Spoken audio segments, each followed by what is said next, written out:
Well, hello everyone. I'm Julia Royston of BK Royston Publishing, Royal Media and Publishing, and the author community, the book business boss is helping you get your message to the masses, turn your words into wealth. And I'm a librarian. I don't know whether everybody really knew that or not, but we're going to be talking about that this evening. Now, when I'm done, if there are no questions, I will sign off. So I strive not to hold anybody's time because I know time is money and time is definitely of the essence. And so we're going to go ahead and begin. I want to basically share my screen and give you the information that I have. You can watch it on the replay. You can see it a little bit later when you have time and when you have a chance. But this is my contribution to back to learning. That's basically what I'm calling it because everybody's going to be doing things differently. And of course, we have to be flexible and ready for change for the things that could be happening in the upcoming time for learning. That's where I'm going to have it because some of us are going to start in the school building, some of us are not, some of us are going to be home, some of us are starting in the school building. Then we're going to do NTI or homeschooling or electronic virtual learning. So it's all about learning. That's if we can keep that as our focus. I know it's frustrating. I know it's irritating. I know everybody's like, "Ugh." But at the end of the day, we all are going to have to adjust. We all have to make changes. So I'm going to share my screen. I trust that you're having an awesome week so far, and I'm going to go ahead and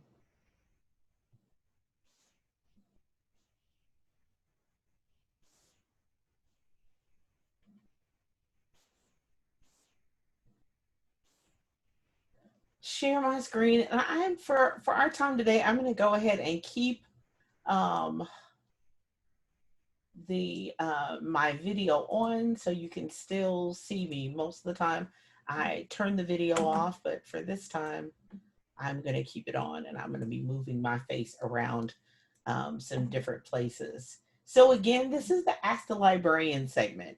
I wanted to come on for parents, teachers, homeschool communities, whoever, guardians, grandparents, and just have an opportunity for us to just, if you have questions, feel free to ask that. But just provide some basic information for you. And then if you have questions about what I provide, you can always reach out to me. Talkwithroyston.com. You can find me on social media. I'm on Facebook, Instagram, Twitter, LinkedIn, and sometimes on TikTok. No, I'm not dancing. But I'm everywhere you want to be. If you want to reach out to me at email, bkroystonpublishing@gmail.com if you have questions. And I'll repeat that at the end. So let's go ahead and start it. Who am I? And most of you may have found me in my life in different places. I'm not ashamed to say that I'm 57 years old and super excited about it. These days and times, I'm excited to be whatever age I am. So at 57, I am now a retired librarian. Now I'm not a retired teacher because I'm always going to be teaching and educating people about something. I'm going to strive to probably share things until I die. That's just basically where I am. I want to be able to help others, and I know that I'm called to teach. I know that I'm supposed to be teaching. I am what I'm supposed to be doing. I'm in the middle of it right now. So I'm living my best life. You can imagine that. So I am a retired librarian. I worked in libraries for 30 years. Corporate law, corporate librarian. I worked for Procter and Gamble just for a year. Law libraries. I worked at Frost Brown Todd. It was Brown Todd and Hayburn back in the day. When I was in graduate school, I worked for Stites and Harbison. When I was living in San Antonio, I worked at the University of Texas Health Science Center. So that's medical. And when I lived in Cincinnati, I worked at the courthouse in their law library. And then after that, in 1996, that seems so long ago to say 19 anything, But 1996, God told me to leave Cincinnati, which I loved, and come back home to Louisville, which I cried all the way home, but I did as he said. So when I got back home, I spent 10 years in private school at Presentation Academy. I couldn't get back into the law firms. Everything was shut down and all that was all sewed up, and everybody had their, as they say, all in their places with bright shining faces, and there was not place for me. But I landed at Presentation Academy, and I was there with, it's an all girls Catholic school for those of you who are not in the Louisville area. Go Pres. And that was probably one of the most fantastic 10 years of my life. And then I got married in 2006, and I moved from 10 years of private school to 12 years in public school.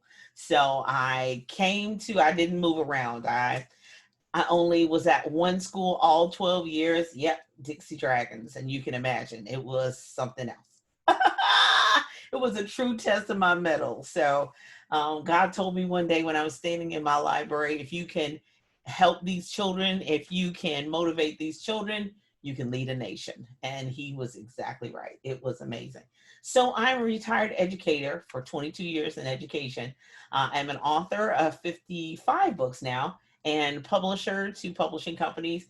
But more importantly, one of the main reasons why I'm here, because, you know, once people retire, some people never go back to anything with education and doing anything related to education. And then other people are right there in the midst of it. And I'm kind of one of those people who have immediately, in one way, shape, or form, been back in the middle of it, because I feel like I know I am. I'm a community partner. So what does that mean? So why is this event? And I'll tell you why I consider myself a community partner with education. For one, I was an educator, so my heart is always there. You know, I'm thankful to be retired, but I'm always thinking about parents, teachers, students. Oh my gosh, it was a bus wreck. Oh my goodness, what happened at that school? What happened? And my sister still is in the public school system. So I still have connections there, as well as being a community partner. So why this event? I wanted to be a resource for not only parents, but also for other community partners, other authors, people who are going to strive to do business with the educational system, but especially for parents who found themselves, especially at the end of the last school year, oh my goodness. And I was in the midst of my business rolling right along. But I said, before we start the new school year, I've got to provide an opportunity for parents.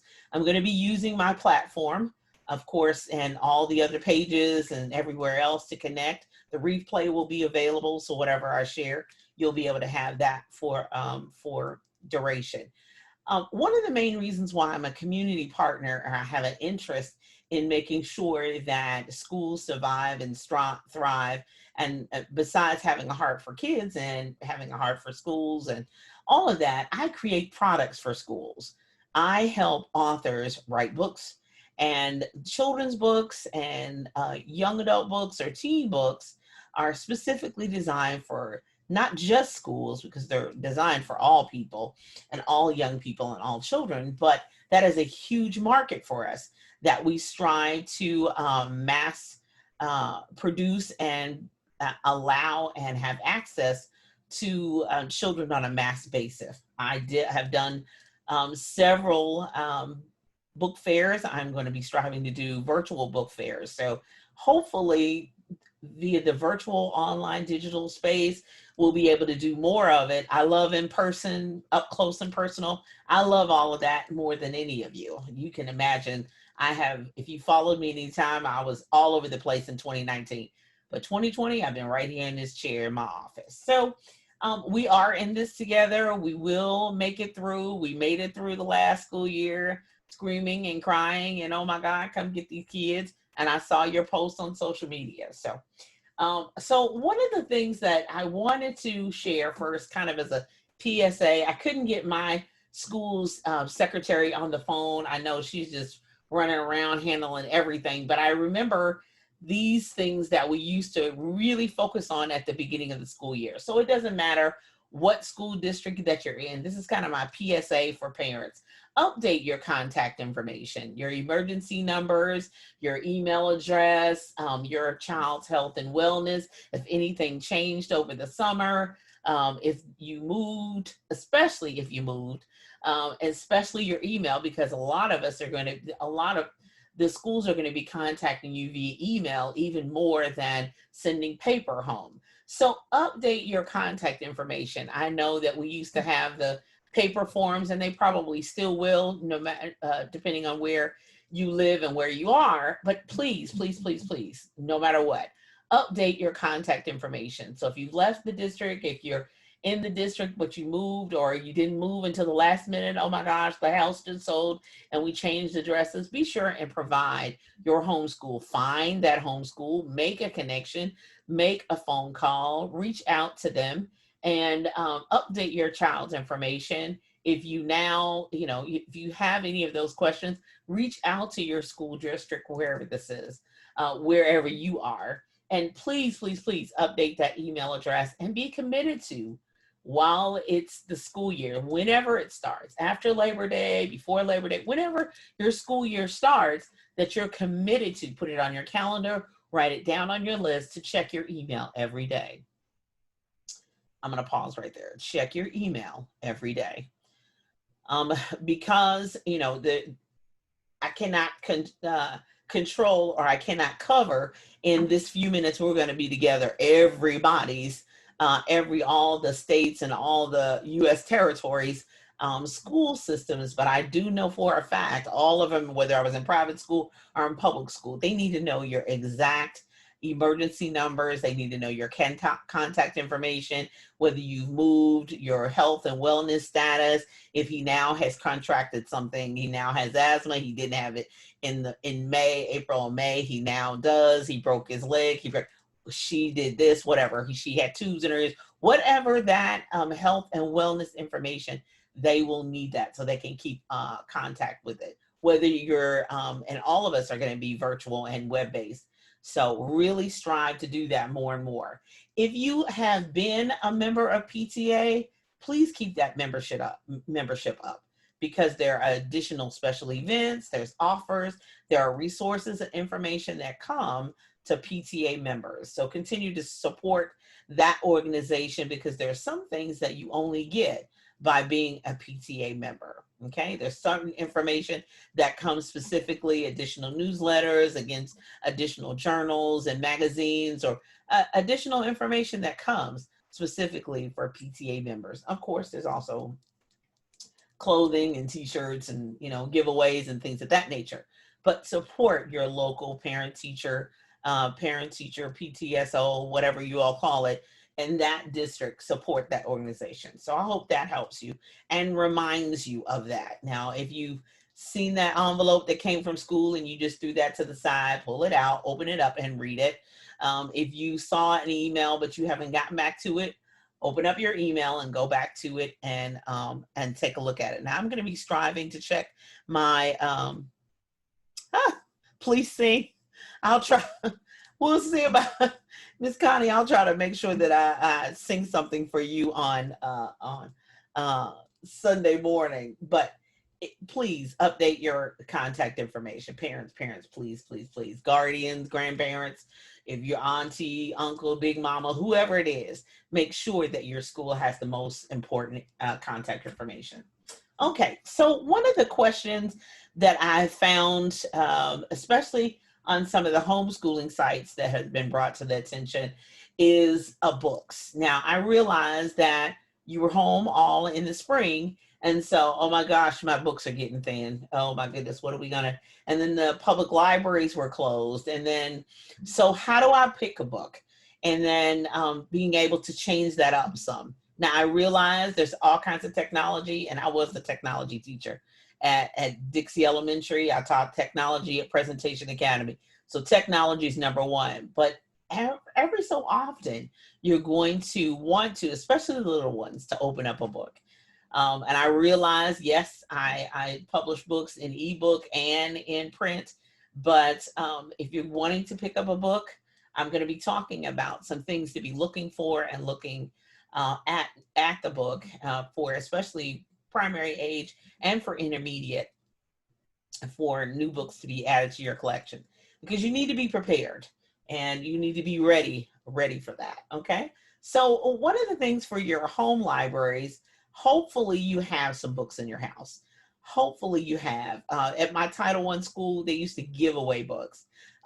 Just as a sidebar, over the last 4 months, I established a foundation, BK Royston Foundation, that's going to have an objective. Its first initiative is to give away books and backpacks. If you want to help that, go to bkroystonfoundation.org. That's bkroystonfoundation.org. So how do you pick a book? As a librarian, that was just always seeking to find appropriate books that children were interested in, their interests. But sometimes you want to have a book that you're interested in and you want to expose them to something new. So one of the things you look at, the pictures. Is it a picture book? Is it something that they're interested in? Does it have an airplane? Does it have someone playing basketball that they love? Is it someone playing a sport? Is it someone playing a musical instrument? Is it something, and you open it up, and then children, they look at the covers. If they're not attracted to the covers, if that doesn't jump off at them, just really jump into their face, no, they won't be doing it. They like it. From the book fairs that I've done, I know that the covers are critical and they're important. It doesn't matter, they never get to the opening of it. So us as adults, we have to be the ones to maybe open it and encourage them to actually read it. And it is something of interest. The cover did not reflect it. Now, as a sidebar, as a publisher, I strive to not do that and really try to encourage authors. Okay, the cover is really important. The cover needs to be bright and colorful and cheerful and represent what you want on the inside. And then we need to discuss about reading levels, what reading levels they're on. So I wanted to point out, this is this is an excerpt from my latest book, Can We Go Outside to Play Today? And one of the things that I did, and I encourage children's book authors to do this too as well, that the font that we use on the inside is large, and that the font looks like, now the J's I didn't get too well, but as close as possible to the way we use on the letter line in the actual school itself, striving to have letters that look as closely as to how they're practicing to create the letters, especially for little ones. I also like the font to be very large, not a lot of text, so that we can make the font large on the page, so that if your child's name is Timothy, he could find 1, 2, how many T's do you see on the page? You could make it into an activity related to their name, okay? So the reading level can be twofold. One, there's the picture that goes with that particular page right there. One of the images. So if the child is too young to read, 3, 4, 2, 3, too young to read, they can actually, you and the child, hopefully you're reading the book together or looking at the book together, look at the picture, and they can make up their own story. As they get older, closer to 4 to 5, kindergarten age, we should be able to start looking at the page and see that, okay, Timothy, where are the T's? You see any T's? You see any big capital T's? You see any lowercase keys, T's? Do you see any of those in the page? Do you see S? Do you see an E? Do you see an A? Do you see an R? Do you see? So you can make it a whole vocabulary, letter recognition objective with just the page, even if they're not fully able to read the words yet, okay? So really looking at the inside of the book, the pictures, of course, and then of course the words too as well. So you can easily use that as an activity to draw them in. Now, another thing too, for people that are interested in writing, one of the things I'm really encouraging, especially for books of African-American children, and that they be different hues, that that you may have all, so that children can see themselves. So it kind of mixes it up. not only in this story, but other books too as well, so that they have a variety. Children really respond to books when they see somebody who looks like them. Believe you me, I've been to plenty of events and children are just like, that's me, that's me. And you know, it is overwhelming, and they hadn't opened it, they hadn't seen the picture, they didn't see anything on the outside, inside, I'm sorry, but the outside they saw themselves clearly. So it's a beautiful opportunity. So the reading level, being able to make sure that they can grow with the book. After so long, they'll be reading the story. Don't know what the story is based on the pictures. After so long, you'll be able to take your finger along and they'll be able to read the words. K1, maybe second grade. And this is all the way, they should be able to independently read it by second grade. Okay. So hopefully that helps you when selecting. The interest, of course, you may have to hunt and you may have to find that. I strive, because I had a boy and a girl, that this book is not necessarily just for girls. If it just had 2 girls on it, and I was strategic in wanting a boy and a girl, and because I wanted to be able to appeal to a bigger audience. Okay. If I had just had 2 boys, then of course, then it turns into a quote unquote boy book. But if I had 2 girls, same thing. But if there's a boy and a girl, this can apply. So if I wanted to be at an event, it could be a girl or a boy. It doesn't matter. Okay. So I hope that helps you, gives you some guidance. I'll see if anybody has any questions. Any questions before I move forward? Nope, I'll keep going. All right, so for reading level for intermediate, as you get older, second, high readers, second, third. So I did Terrence the Terrific. And Terrence is what we call a chapter book. It is designed for intermediate readers. I didn't want to give, Terrence is in middle school, but it is an appropriate book for intermediate, meaning 3rd, 4th, and 5th graders in elementary school. They're not subject matter that that grade wouldn't know, and it would be great a segue into preparing them for middle school. You know, there's bullies in all schools and everywhere, and you know, that's as they say, a topic for another day. But I wanted to put a book specifically for a boy. I wanted it on the cover, Terrence Terrific. And I won't do, you know, there is another girls only book series coming on too. You know, I'm not just going to do one thing. Y'all know I write too much for that. Now, as far as the intermediate age, especially if you're wanting to encourage reading, especially on the maybe high reader, if you have a really intense reader on the 2nd or 3rd grade level, what my rule of thumb is, you know, some of the other chapter books, I have the student actually open it. That's what I used to do in my library, open it. If you are able to read at least a paragraph out loud without having more than 3 to 5 words that you stumble over, then it should be okay. And if you stumble over 1 or 2, that's okay too as well. But if you can't get through a whole paragraph without at least missing 10 words, that book may be just a little high end for you. It may not be you may not need the actual children's book, but there are some intermediate, the interim readers for you between the actual primary, these picture books to the chapter books that kind of are a segue that move you here. But that kind of gives you an idea.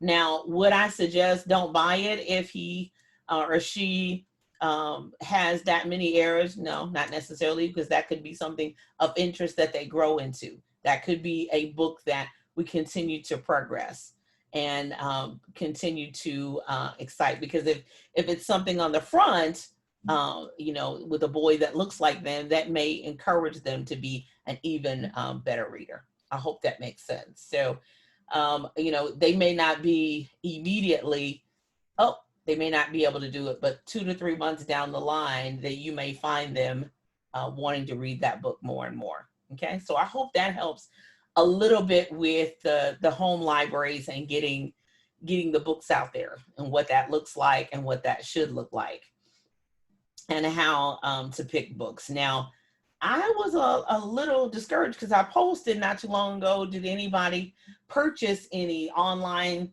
services or games, educational games? And I only got 9 responses. And I was like, wow. So at this juncture, I just really want to encourage you. I realize, everybody's financial situation is in a different place. And I totally understand that. And I totally get that. And you have to pick and choose what you're going to budget for. Is this food? Is this medicine? Is this Wi-Fi? Is this internet? Are we going cable? Are we, having lights on and food? But if you can afford it, if you can do it, really strive to buy physical books, not only just to support libraries and not only support authors and publishers, but also to support your child's love of reading. Readers are definitely leaders. So, and I realize some people are like, well, we just do it on the iPad. Fine, that's great too.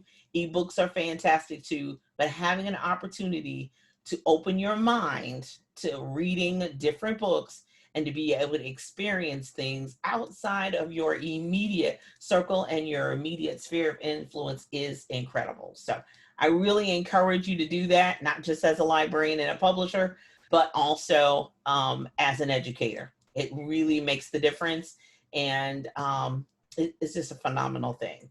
Okay, so I hope that helps with those of you who are selecting and wanting to expand your home libraries, because you're going to probably need it. A couple things that I did want to point out to you, even before I move forward to talking about online resources. Hopefully you decided, or I wrote an article earlier today about having a space for learning. Hopefully you have determined, okay, if we all get back to school and everything's good and we're able to go into the physical building, great. But if we're not, where is your learning and studying space? Where is that learning and studying space that you have in your house? Is it in the family room? Is it at the kitchen table? Is it in the living room? Is there a playroom? Is everybody in their own individual rooms with the door open?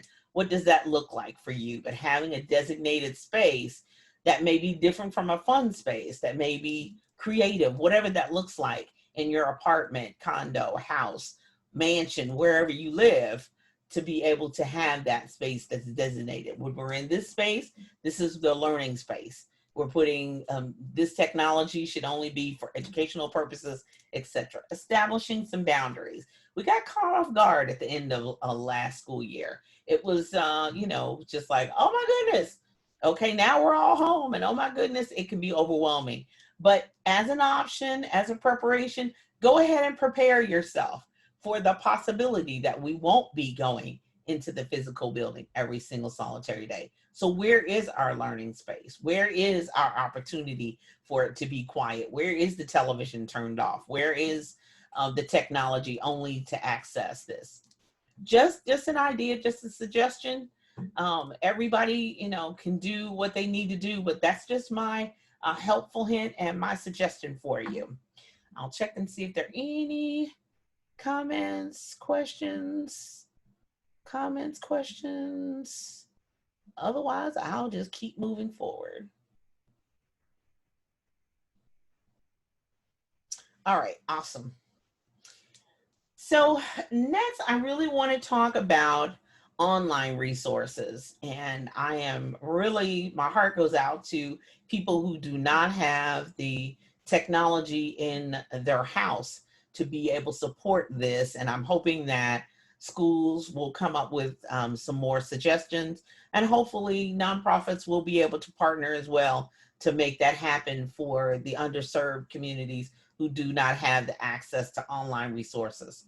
It's still out there. If I were a parent who did not have access to those resources, I would be beating down my school's door, because that's where your tax dollars go, to make sure that the facilities are there. And so I really encourage you to be able to do that. And I know even after you get the technology, you have to make sure you get the Wi-Fi and the connectivity in your house.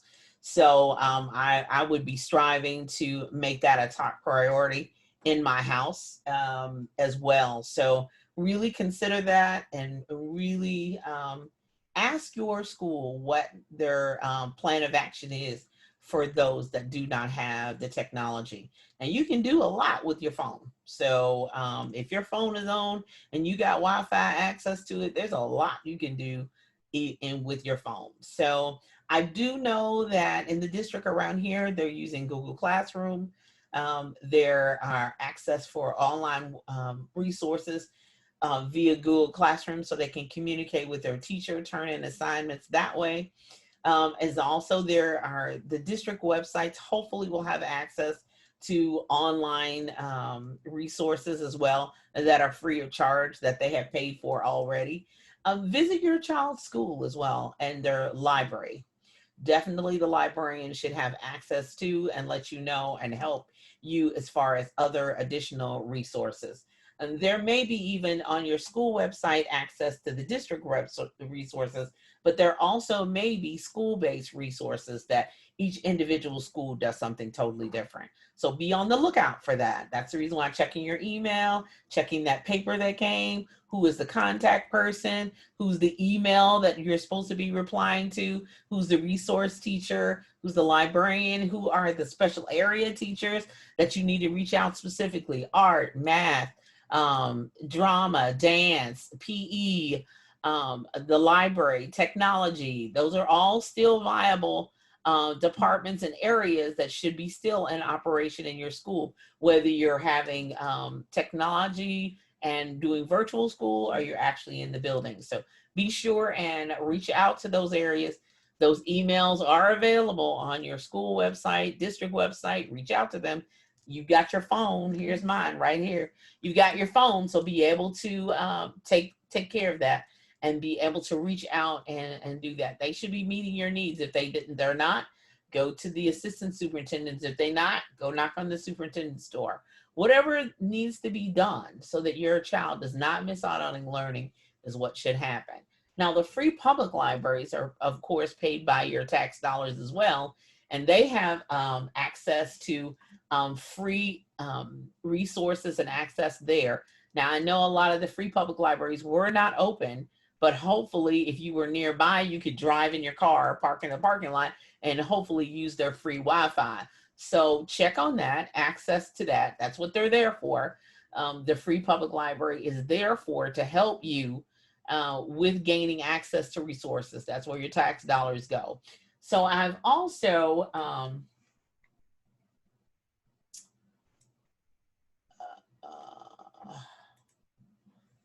if you go to juliaroyston.net, and then I'll post this, but special events, look for that flyer, Ask the Librarian flyer. I've also provided a lot of resources here, online reading resources, especially the storylineonline.net. I used to use that consistently, where it actually read to the little ones.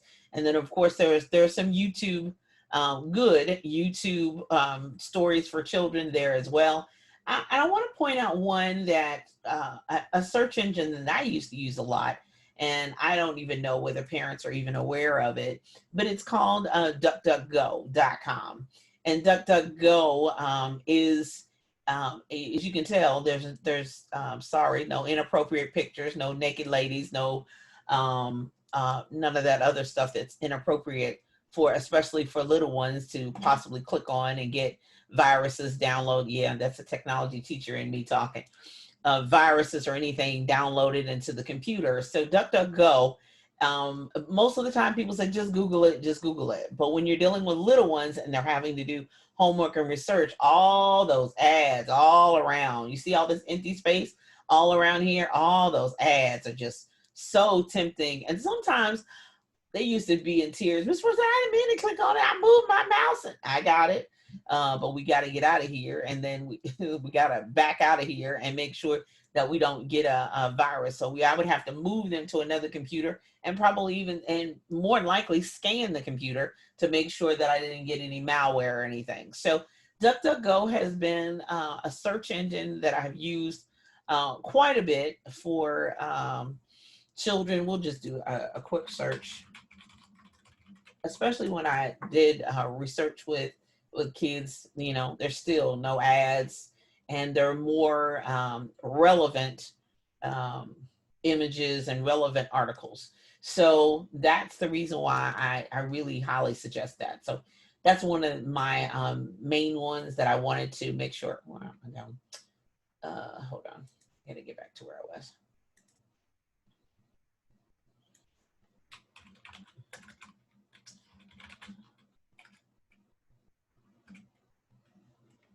Let me get to my site.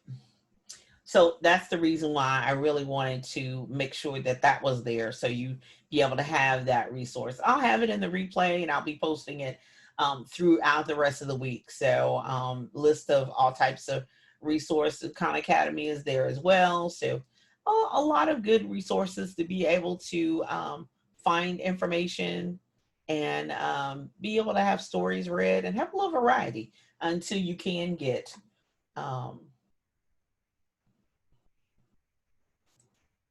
those books purchased. Okay, I hope that helps. Let me check for any questions.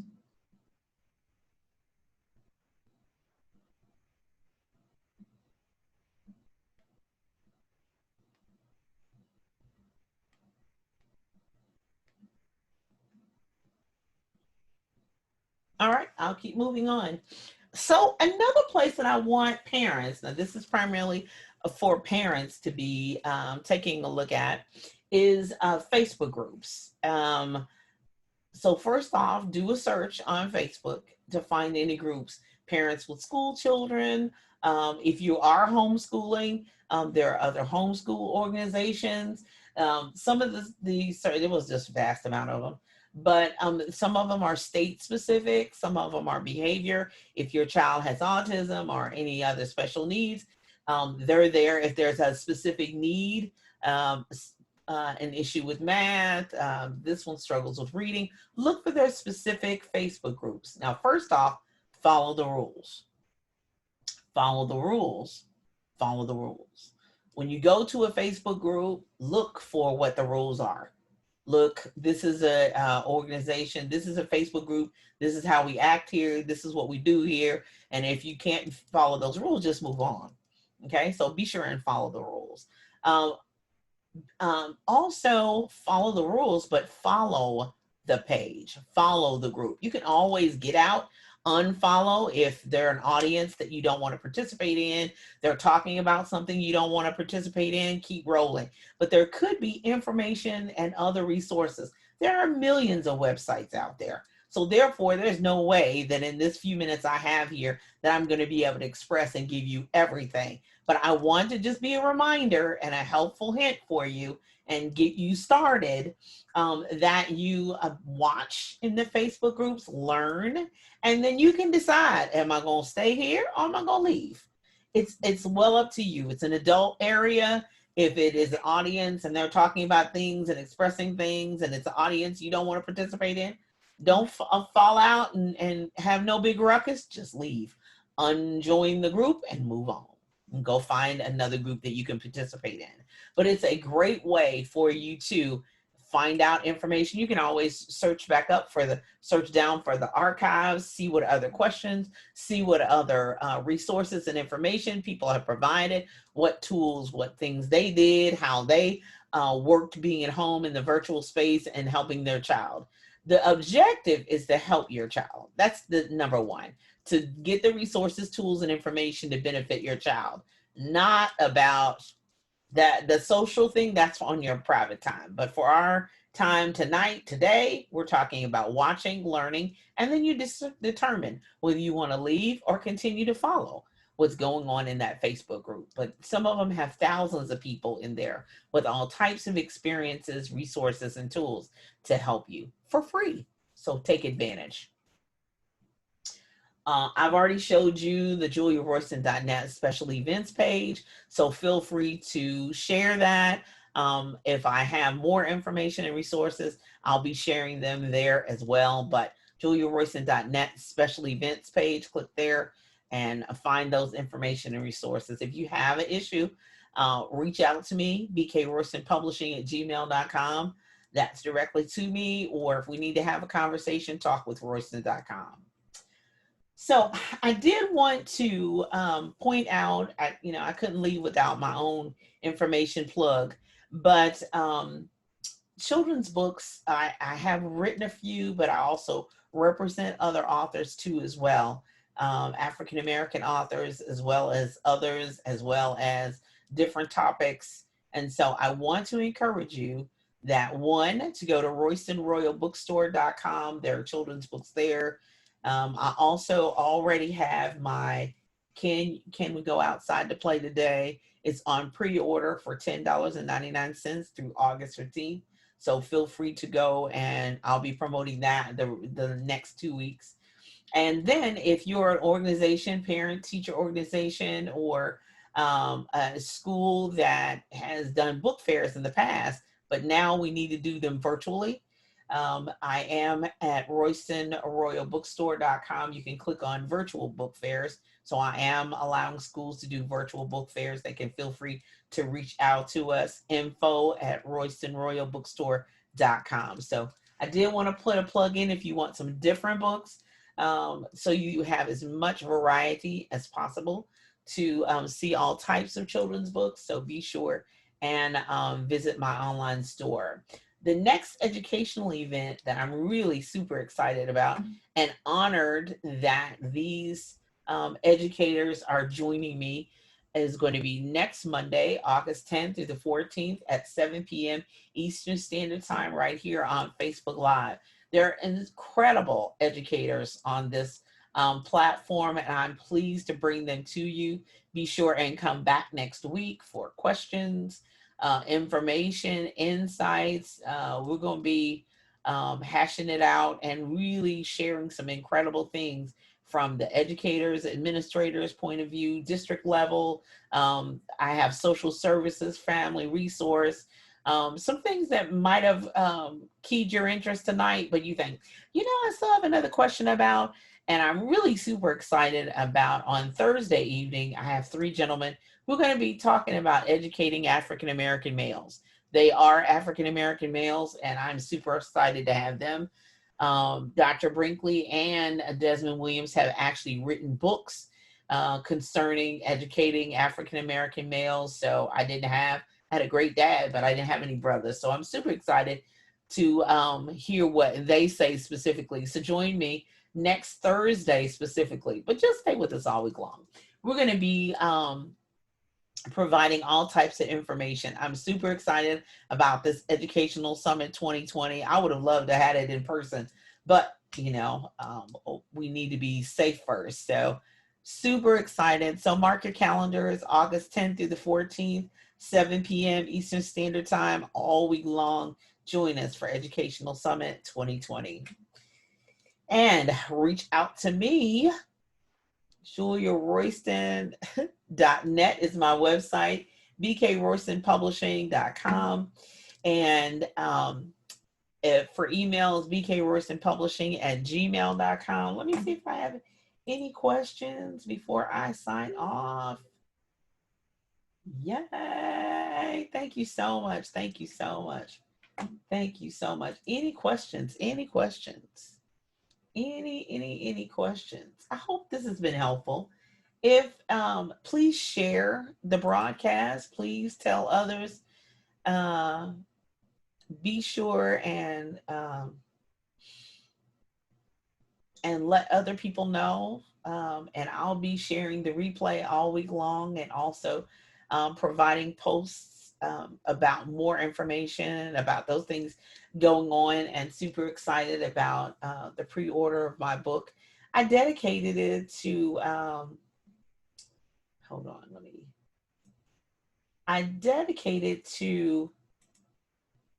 wanted just to have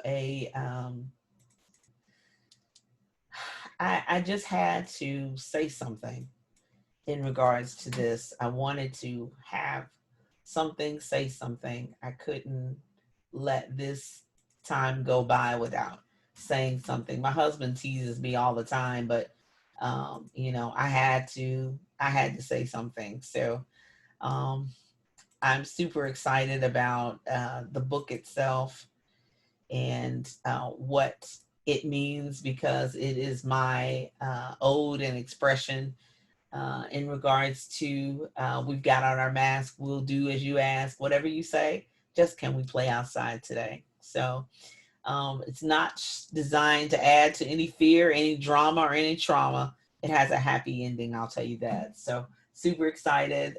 You can pre-order your copy of Can We Go Outside to Play Today at RoystonRoyalBookstore.com. So I'm super excited about that. And very shortly, it is being translated into, hopefully within the next 2 weeks, we will have it in Spanish and French. So super excited about that. So thank you so much for you all being a part of my evening. Any questions before I go?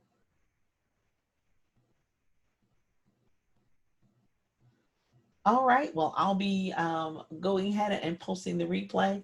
I'm Julia Royston of BK Royston Publishing, Royal Media and Publishing, and the author community, the Book Business Bosses, helping you get your message to the masses, turn your words into wealth, and have a fantastic learning and school year. Have a great day.